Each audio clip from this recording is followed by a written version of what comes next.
Kaido is one of the best introductions in One Piece, and with the Wano arc coming up, I thought it would be a good time to talk about him and his introduction. Kaido definitely knows how to make an introduction, and I think he has the best one from any show I've ever seen. The first thing you notice when he's on top of Sky Island is that he has his own narrator. He basically has a guy the entire time hyping him up until he actually drops from the Sky Island, which I think no other character I've ever seen has a guy literally hyping him up himself just to show how great he is. It's basically like a boxing match where the guy's hyping up the entire time. Then when he comes 6 feet out of the ground, he's like, "Hey, what's up, Kaido, King of the Beast, towering over everyone," and it just looks absolutely crazy-eyed, and just you're like, Luffy's gonna fight this guy, which is pretty crazy. Also, I was thinking, if this guy cannot die, how does Luffy even beat him? And now that the Wano arc's coming up, I'm really interested to see if he even hurts him. So I don't know what he's going to do, but I'm pretty excited to see. Once he comes out of the ground as well, I almost feel a JoJo reference coming on, where he looks absolutely ginormous, and on top of the cloud, he looked kind of small.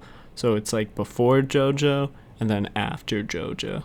Since a man is that big, he's probably taking steroids, or One Piece's form of steroids, so he probably ate the roid fruit in order to get that big and have some sort of immortality, or maybe he's made of steel or something crazy, but I'm telling you, that man's on something.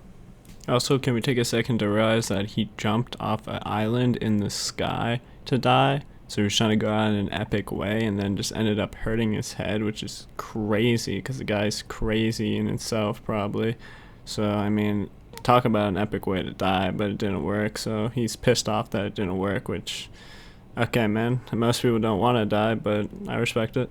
I think a funny thing as well is that he got up and he was super pissed that Whitebeard died. He couldn't die. He's like, oh, Whitebeard pulled off death, but everyone else was like crying their eyes out when Whitebeard died, and then he's just like, oh, I wish I was Whitebeard, so it's kind of a funny dynamic there.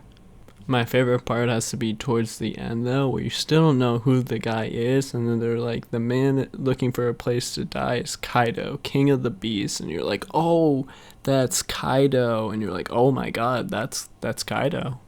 You get to see him tower over everyone with a big scar on his chest, and you're like, wow, he's huge.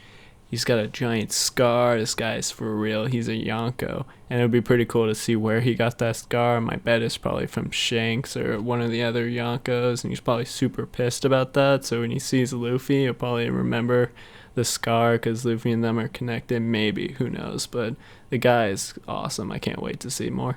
Kaido's one of the 4 Yonkos and King of the Beast. But then you also learn that he's the strongest living thing.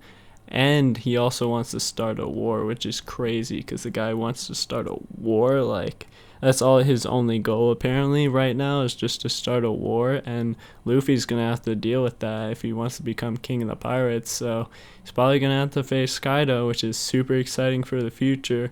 Hopefully he develops something to beat him. Maybe he loses and then Talk No Jutsu's him back. But we'll have to see.